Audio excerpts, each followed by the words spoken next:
ಬೆಲೆ ಇಲ್ಲದೆ ತೋಟಗಳಲ್ಲೇ ಮಾವಿನ ಹಣ್ಣುಗಳು ಕೊಳಿತಾ ಇದ್ದಾವೆ. ಮಾಜಿ ಸಿಎಂ ಸದಾನಂದ ಗೌಡರಿಂದ ಮಾವಿನ ತೋಟ ವೀಕ್ಷಣೆಯನ್ನ ಮಾಡಲಾಗ್ತಾ ಇದೆ.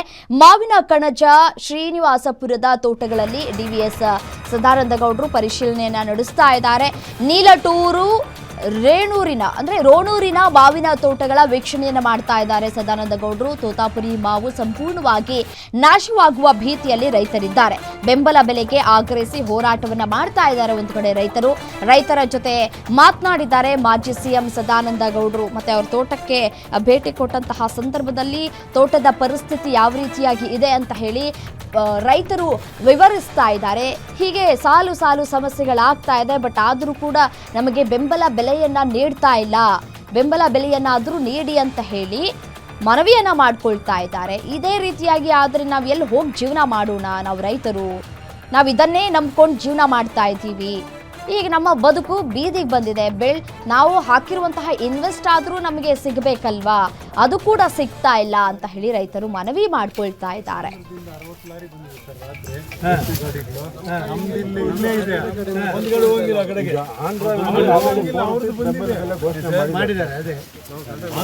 ನಮ್ಮ ವೆಹಿಕಲ್ಸ್ ನ ಅಲ್ಲಿ ಬಿಡ್ತಾ ಇಲ್ಲ. ಬಟ್ ಆಂಧ್ರ ವೆಹಿಕಲ್ಸ್ ಇಲ್ಲಿನ ಪಲ್ಪ್ ಫ್ಯಾಕ್ಟ್ರಿಗೆ ಬಂದಿದೆ. ಮಾಡಕ್ಕಾಗಲ್ಲ.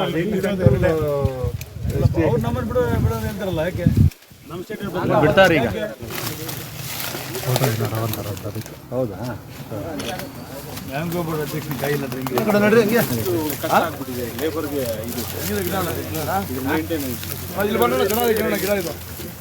ಏನು ಮಾಡೋಣ ಬರ್ರಿ.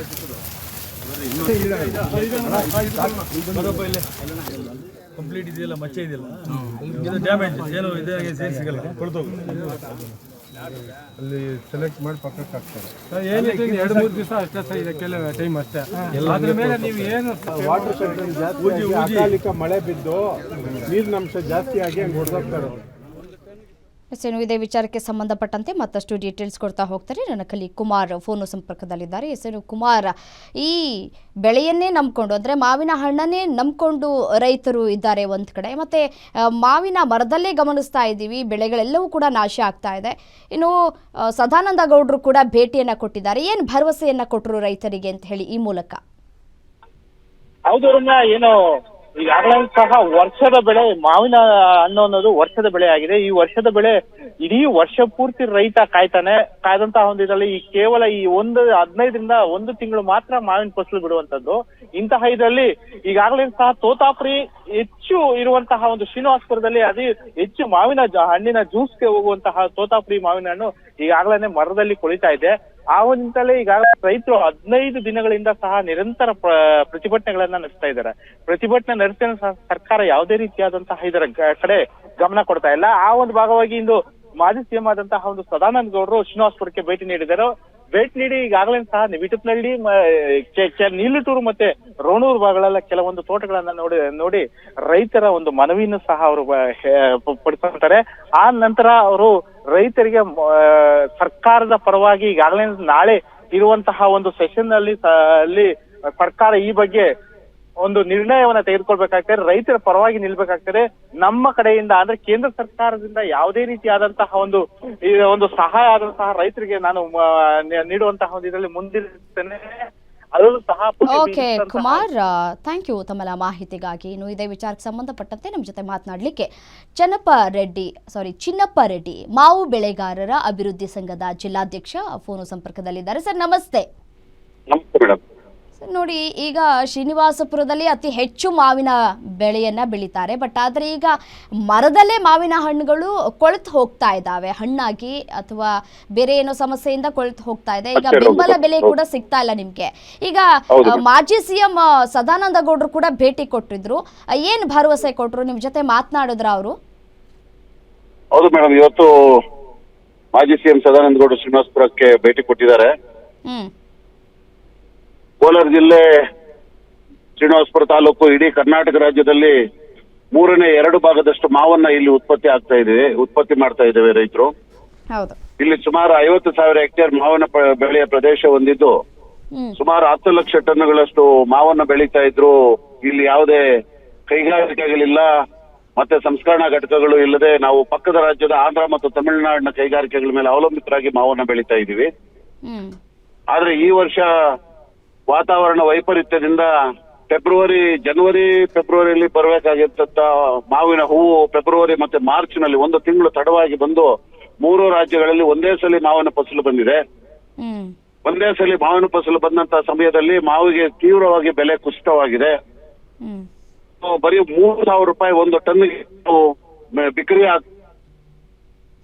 3,000 ರೂಪಾಯಿ ಅಂತ ದರ ನಿಗದಿಯಾಗಿದ್ರು ಮಾವಿನಕಾಯಿಯನ್ನ ಎತ್ತುವಂತ ಅವರು ಯಾರು ಇಲ್ಲ. ಮಾವಿನಕಾಯಿ ಮಂಡಿಗಳಲ್ಲಿ ಹಂಗೆ ಹುಡ್ಡಗಳು ಹಂಗೆ ಇದ್ದೋಗಿದೆ. ಆದ್ರಿಂದ ಇವತ್ತು ನಾವು ಮಾವಿನಕಾಯಿನ 3,000 ರೂಪಾಯಿಗೆ ಕೀಳಲು ಸಹ ಬರೀ ಟ್ರ್ಯಾಕ್ಟರ್ ಮತ್ತೆ ಕೂಲಿ ಆಳುಗಳಿಗೆ ಸರಿ ಹೋಗುತ್ತೆ. ಆದ್ರಿಂದ ಬರ್ತಕ್ಕಂತ ದುಡ್ಡು ರೈತರಿಗೆ ಏನು ಉಳಿಯೋದಿಲ್ಲ ಅಂತ ಹೇಳಿ ಮರಗಳಲ್ಲೇ ಮಾವಿನಕಾಯಿಗಳನ್ನ ಬಿಟ್ಬಿಟ್ಟು, ಆದ್ದರಿಂದ ಈ ಮಳೆ ಕೂಡ ಪ್ರಕೃತಿ ವಿಕೋಪದಿಂದ ಮಳೆ ಕೂಡ ಹೆಚ್ಚಾಗಿ ಇವತ್ತು ಮಾವಿನಕಾಯಿಗಳೆಲ್ಲ ನೀರಿನ ಅಂಶ ಜಾಸ್ತಿ ಆಗಿ ಕಾಯಿಗಳಿಗೆಲ್ಲ ಮಚ್ಚೆ ರೋಗ ಬಂದು ಮರಗಳಲ್ಲೇ ಕೊಳಿತಾ ಇದೆ. ಇವತ್ತು ಸುಮಾರು 15-17 ದಿನಗಳಿಂದ ನಿರಂತರವಾಗಿ ಹೋರಾಟಗಳನ್ನು ಮಾಡಿ ಬೆಂಬಲ ಬೆಲೆಗಾಗಿ ಸರ್ಕಾರವನ್ನ ಗೋಗರಿತಾ ಇದ್ರು ಸಹ ಸರ್ಕಾರ ಯಾವುದೇ ಕ್ರಮ ತೆಗೆದುಕೊಳ್ಳದೆ ರೈತರ ನೆರವಿಗೆ ಬಾರದೆ ಮೀನಾವೇಶಗಳನ್ನು ಎಣಿಸ್ತಾ ಇದೆ. ನಾವು ಅನೇಕ ಮನವಿ ಪತ್ರಗಳನ್ನ ಕೊಟ್ಟರು ಸಹ ಮುಖ್ಯಮಂತ್ರಿ ಸಿದ್ದರಾಮಯ್ಯನವರು ಕೇಂದ್ರ ಸರ್ಕಾರಕ್ಕೆ ಮನವಿಯನ್ನು ಕೊಟ್ಟಿದ್ದೀವಿ. ನಾವು ಪತ್ರವನ್ನು ಬರೆದಿದ್ದೀವಿ. ಅಲ್ಲಿಂದ ಬೆಂಬಲ ಬೆಲೆ ಘೋಷಣೆ ಆದ್ರೆ ಬೆಂಬಲ ಬೆಲೆ ಘೋಷಣೆ ಮಾಡ್ತೀವಿ ಅಂತ ಹೇಳಿ ಮೀನಾವೇಶ ಎಣಿಸ್ತಾ ಇದ್ದಾರೆ.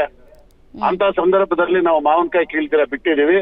ಇಂತಹ ಸಂದಿಗ್ಧ ಪರಿಸ್ಥಿತಿಯಲ್ಲಿ ಸದಾನಂದ ಗೌಡರು ಮಾಜಿ ಮುಖ್ಯಮಂತ್ರಿಗಳು ಇವತ್ತು ಶ್ರೀನಿವಾಸಪುರ ಪಟ್ಟಣಕ್ಕೆ ಭೇಟಿ ಕೊಟ್ಟು ನಮ್ಮ ಮಾವಿನ ತೋಟಗಳನ್ನು ವಿಸಿಟ್ ಮಾಡಿ ಮತ್ತೆ APMC ಮಾರುಕಟ್ಟೆಯನ್ನು ಸಹ ವಿಸಿಟ್ ಮಾಡಿ ನಾವು ಸಹ ಸರ್ಕಾರದ ಮೇಲೆ ಒತ್ತಡವನ್ನು ತರ್ತೇವೆ. ಮಾವಿಗೆ ಬೆಂಬಲ ಬೆಲೆ ಕೊಡಿಸುವಲ್ಲಿ ನಾವು ಸಹ ಇರ್ತೇವೆ. ಮತ್ತೆ ಕೇಂದ್ರ ಸರ್ಕಾರದಿಂದ ಕೂಡ ಏನು ಈಗ ಕೂಡಲೇ ಮಾವಿನ ಬೆಳೆಗೆ ಏನು ಬೆಂಬಲ ಬೆಲೆ ಘೋಷಣೆ ಮಾಡ್ಬೇಕು ಅಂತ ಏನಾದ್ರು ಇದ್ದಲ್ಲಿ ಅಲ್ಲೂ ಸಹ ನಾವು ಮಾತಾಡಿ ಮಾಡಿಸ್ಕೋತೀವಿ ಅನ್ನೋ ಒಂದು ಭರವಸೆಯನ್ನು ಕೊಟ್ಟಿದ್ದಾರೆ ಮೇಡಮ್. ಆದ್ರೆ ಈ ಭರವಸೆಗಳ ಮಾತ್ರ ಉಳಿತಾ ಇದೆ. ನಮ್ಮ ರೈತರಿಗೆ ಏನು ಪ್ರಯೋಜನ ಆಗದೆ ರೈತರಂತೂ ಇವತ್ತು ಆತ್ಮಹತ್ಯೆ ಮಾಡಿಕೊಳ್ಳುವಂತಹ ಸಂದಿಗ್ಧ ಪರಿಸ್ಥಿತಿಯಲ್ಲಿ ಇವತ್ತು ಮಾವು ಬೆಳೆಗಾರರು ಬೀದಿಗೆ ಬಂದಿದ್ದಾರೆ ಮೇಡಮ್.